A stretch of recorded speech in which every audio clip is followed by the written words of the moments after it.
Welcome into the Oh Health Yeah podcast, brought to you by Healthy is Wellness. As you all know, our mission is to empower you to take control of your health and elicit a little bit of curiosity in your life when it comes to the world of wellness. Thank you so much for tuning in today, and if you have loved ones or friends that you think would benefit from this, share it with them. Let's get this thing going.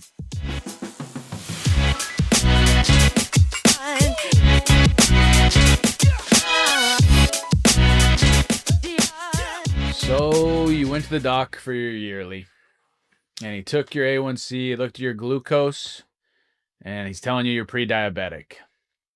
What can you even do? That's the number one question that most people ask when they get the pre-diagnosis of, oh, you're pre-diabetic or you're going to be diabetic. The doc says, it just runs in your family. You're probably just going to have it. It's just going to happen. What can you actually do to begin taking control of those metrics? That's what we're going to talk about today. It's going to be a little bit quicker one. We're going to talk about 3 different buckets. We're going to be talking about nutrition, activity, stress. First thing that I wanted to point out, A1C. We look at A1C quite a bit. The way that we assess it, we're looking at this thing called glycosylated hemoglobin. Zach is really familiar with this as well, but what it looks at is what % of your red blood cells have been damaged by sugar over the last 90 days. That's something that we look at within our practice a lot.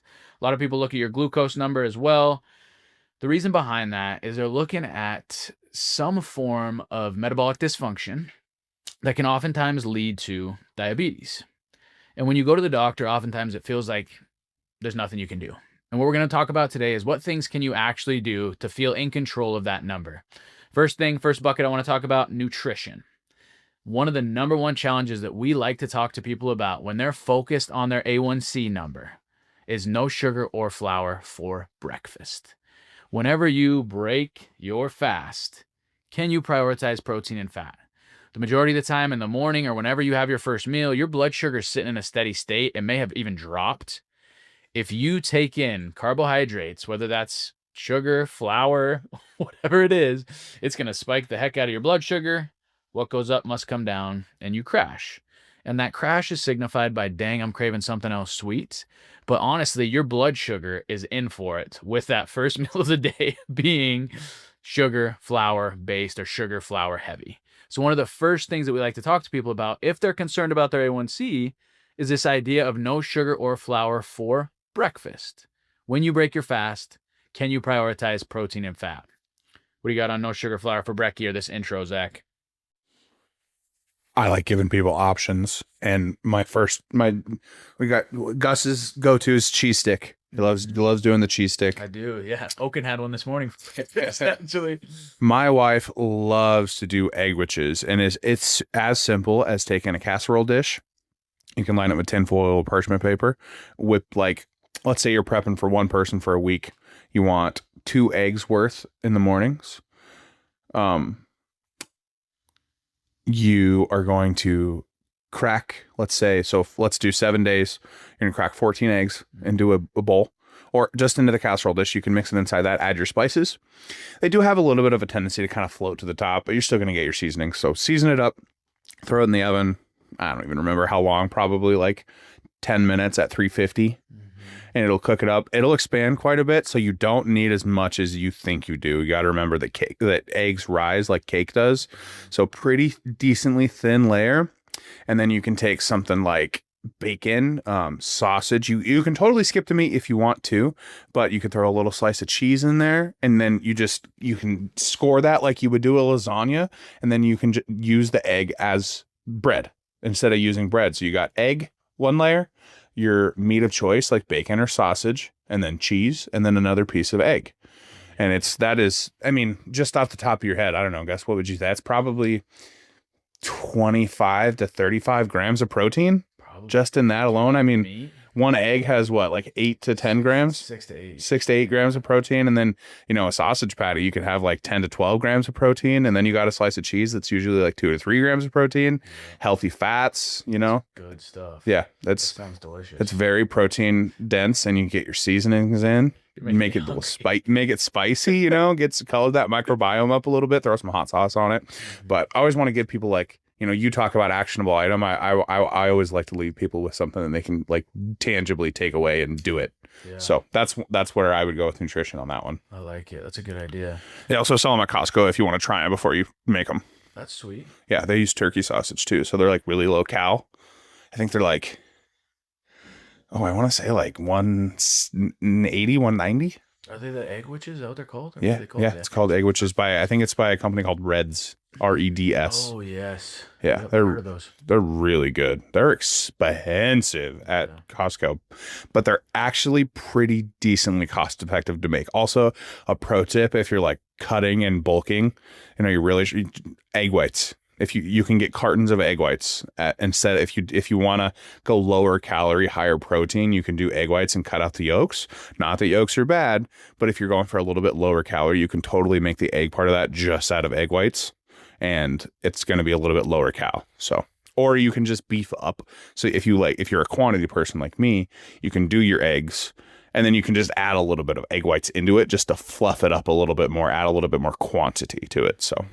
And more protein. Yeah, that's protein too. Yeah, I like those. Those Egg-Wiches sound delicious. Other things too. I'm trying to think of more. I mean, we got yogurt. Obviously, is a good one. Watching the sugars that come in there. Cheese sticks. Nuts are a good one too. Nuts and seeds. Hard-boiled eggs too. We talk a lot about that. Are you a hard-boiled egg or a soft-boiled egg guy? Hard. Oh, dude, soft-boiled egg and ramen. Oh, interesting. That's good. That's good. I haven't thought about that. That's an interesting combo. Mm-hmm.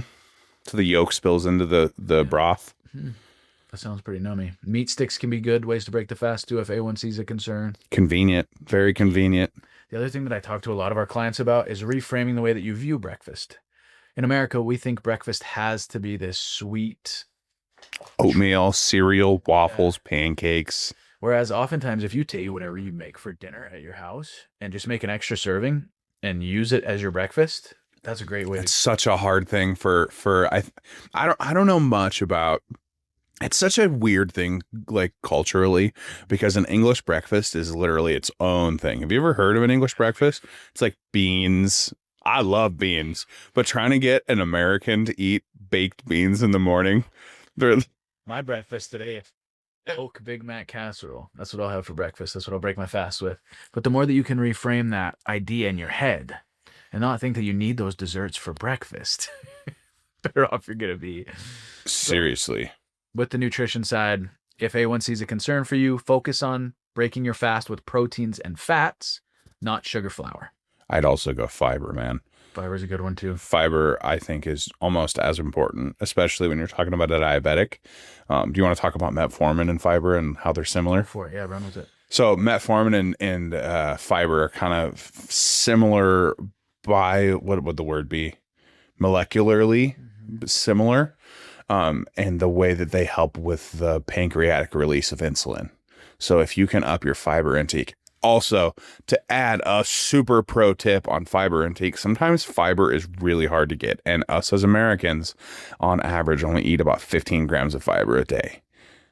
I would venture to say it was probably 3 to 4 times that. It was like 10 times that. And, 100 years ago. So, super pro tip. Chia seeds, great. Awesome. Even if you can't handle it, my friend up in Alaska, what she does is she just puts them in a bottle of water and chugs it. Honestly, waits for them to expand a little bit and just chugs it. A lot of people my wife likes to put them in yogurt. Just adds a little bit of texture. Doesn't really change the flavor at all. They're kind of flavorless, to be honest. Yeah.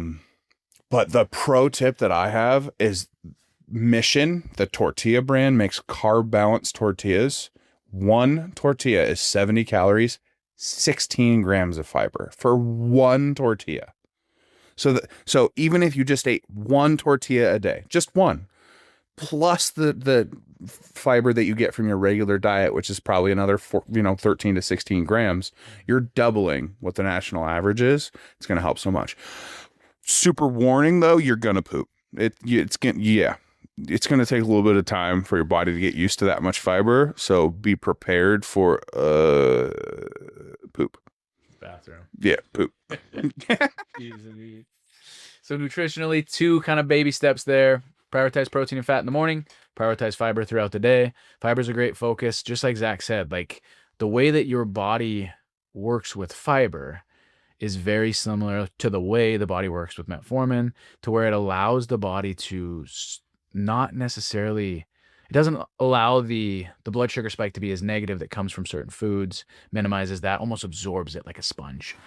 It helps regulate the release of insulin instead of not releasing it all or dumping it all at once, like hypo versus hyperglycemia. Yeah. Right? Yes. Not as abrupt Yeah. thing. Yeah.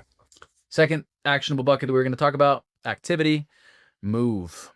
I'm going to leave it just as simple as that. Can you move more? Coming back to that sponge concept, when you move, your muscles act like a sponge and they suck the sugar out of your bloodstream. So if A1C is a concern for you, one of the best things that you can do is move, and specifically postprandial or after meals. If you can just, even like calf raises, sitting at your chair or getting up and going for a 5-minute walk, if that's doable after you eat your meals, can be extremely beneficial. Frame that in a way that you can get wins with it, because it's different for every single person. Some people can move after every single meal. Other people have to work during lunchtime or even dinner time. So figure out ways that you can fire your muscle fibers after you eat your food if you can. Anything on movement? Move. Okay. Simple, easy peasy. Yeah. Move it or lose it. And another thing too with the movement side of things is, if you do move, pay attention to the way that you feel. Like I did this in my own life. We'll order pizza sometimes on Wednesday nights for Survivor night.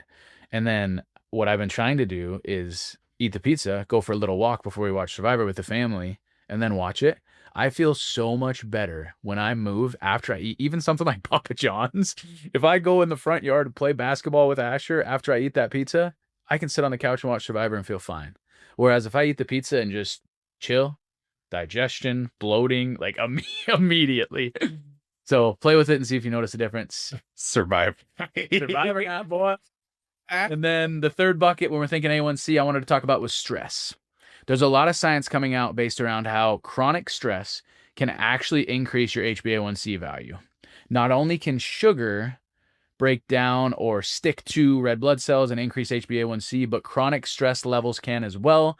So if you went to the doc and you figure out that your A1c is going up and it's a concern for you, try to figure out ways that you can take back control of your stress. That's very vague, but every single person in this world deals with stress in different ways. And if you're somebody that's an extremely stressed person and your A1C is going up, see if you can combat that a little bit with different habits that can help you take control of your stress. Anything on the stress bucket? Not really, no. Okay. Sweetness. Cool. Short episode today.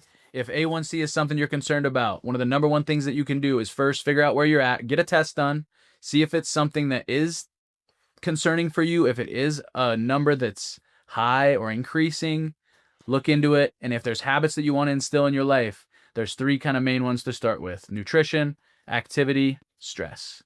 Thank you all so much for tuning in. Feel free to leave us comments, reviews, likes. If there's ever anything you want to hear from us, let us know. Thank you all. So the one thing that I want to add on the end of the episode, and I wanted to do it after, because if it's not okay with my dad to share it, I can just cut it out. We have a clean break. But I do want to tell the people that listen how much the stress, the movement, all of the things that we talked about can affect your A1C. And I wanted to talk about how my dad's, when he was in active addiction over a year ago, his A1C was about 18%, which is alarmingly high. And he's been a diabetic for a real long time. We tested his blood the other day and he was at 5.9%. And I just have to give my dad the biggest shout out in the world in his sobriety and his A1C, and he's taking charge of his health and taking control of his life. So love it. Thanks for listening, guys. But Terry, keep kicking butt, man. Bye.